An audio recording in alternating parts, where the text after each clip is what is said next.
Welcome to Close Listening. I just listened to an album where the singer had a voice like Waylon Jennings, and the music felt like a nice mix of all kinds of things, from a little bit of Jimmy Buffett, a little bit of the more experimental Cat Stevens, maybe some John Fogerty, and certainly some Nirvana in the mix.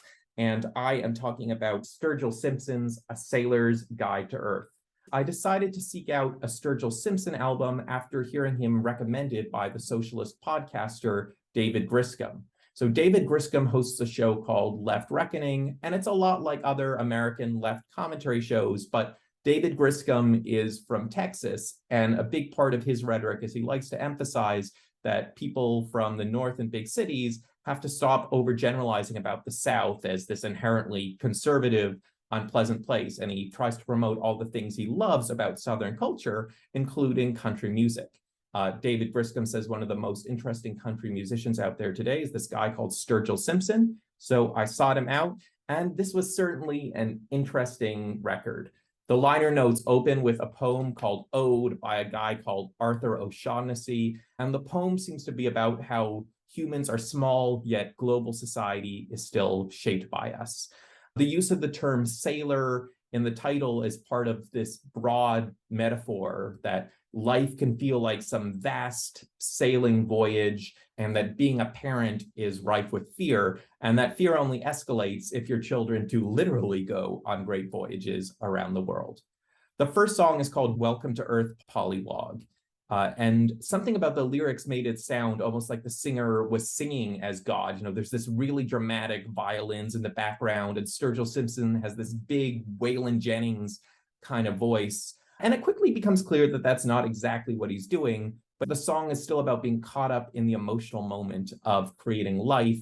And then it transitions into a completely different song that's kind of high school dance, 1950s melancholy. And the point of this dramatic opening number is just that creating life creates all kinds of anxiety. We then get track 2, Breaking Roar, which continues this ocean metaphor, this idea that we're in constant existential dread, even though in many cases it's probably going to be okay. After 2 songs of sort of intense orchestral singer-songwriter-like stuff, we move into Keep It Between the Lines, which is more of a swamp rocky thing with sort of dirty organ and saxophone and horn sounds. And it's basically a father imagining a son who's a rebel without a cause, and basically saying, son, stop smashing stuff, be a good boy, don't do hard drugs. And I don't know, not the most interesting song on the record, but I did like the line, there's a reason they make chocolate and vanilla too. I guess saying sometimes you got to live that vanilla life. Track number 4 was really good. This is the one that reminded me of Jimmy Buffett, though not in a goofy way. It equates growing up to being on a sea voyage and sometimes feeling truly lost in the world. The child being sung to in this song seems to have enlisted in the Navy for whatever reason, though I think in a peacetime context. So it just means they're away from their father and adventuring around the world. My favorite part of the song was just sort of hearing all these global places name dropped in the Southern accent. So thinking again about David Griscom's point about how those of us not in the South have to be more open to Southern culture and country music.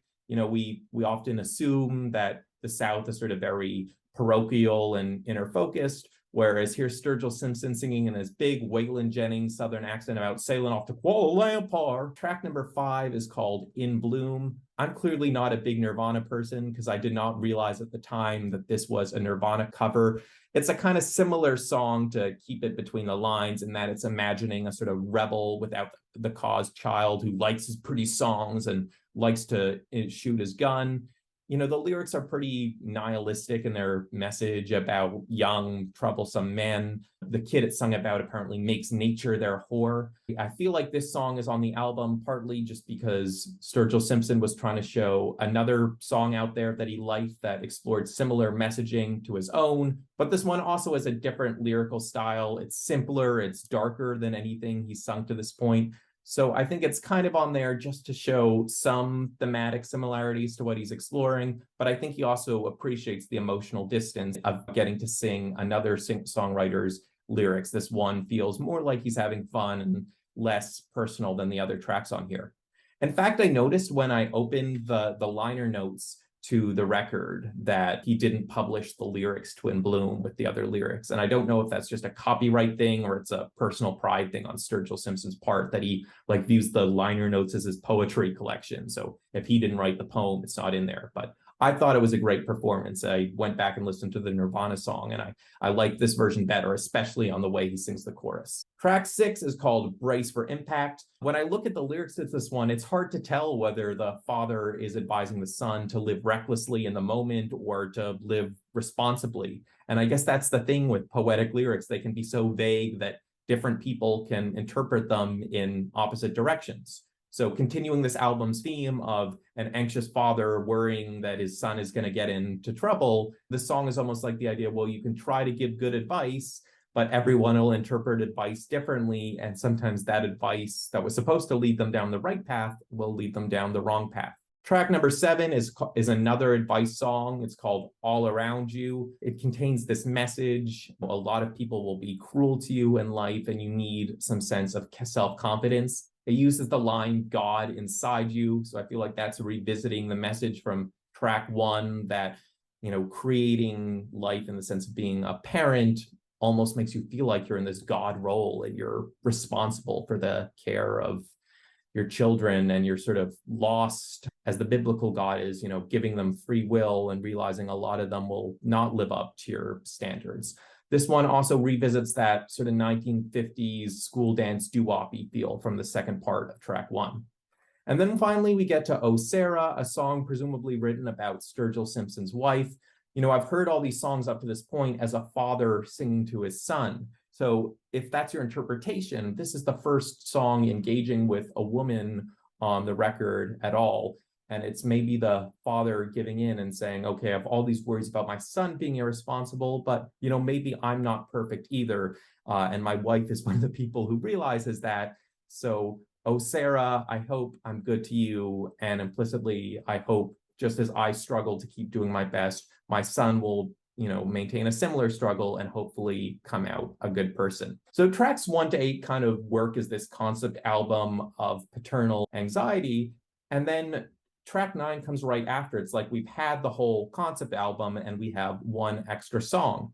And I say it feels like its own thing because Call to Arms is an explicitly political song, and it's an anti-war song, you know, about the idea of American lives being wasted in these pointless wars, and also expressing sympathy for the people who suffer because of those wars, particularly because of the people in those other countries who suffer because of those wars, particularly because of modern drone technology, how now you can sort of bomb a people by remote control and not even have to make a sacrifice yourself. I guess a way you can make the connection between tracks 1 to 8 and track 9 is track 1 to 8 is a more personal, universal song about the kind of worries that almost any father can have.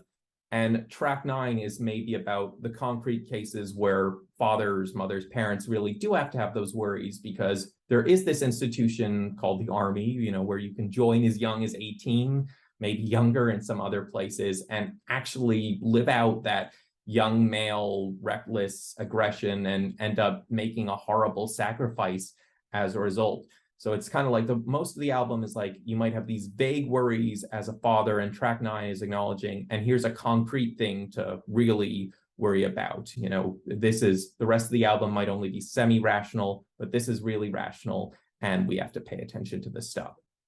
So overall, I've had a good time listening to a couple country classic albums. I just wanted to hold these two next to each other because I like the red and yellow next to the blue. And they were kind of opposite experiences. I liked a lot what was on both of them. The sound on Willie Nelson's Red-Headed Stranger is very sparse, where sometimes the musical sound on A Sailor's Guide to Earth is a bit overwhelming. And the one thing that held me back from really enjoying the album is sometimes I found it was really hard to hear the lyrics without looking at the words. I know it's not just Sturgill Simpson or his producer. A lot of producers seem to have the singing weirdly low in the mix, which is weird because you have to hear the individual words. Singing is not just a sound. And also there's certainly parts of this album that are melancholy. So it's not, you know, to pump you up when you're in any kind of mood, but certainly very interesting work. In particular, I'd shout out the sort of conceptual first song, Welcome to Earth, Pollywog, and his catchy songs, Sea Stories, and his cover of In Bloom. So Check them out and let me know if you have more Sturgill Simpson recommendations in the comments below. I'm Zach Morgenstern. This is Ludwig von B. See you next time.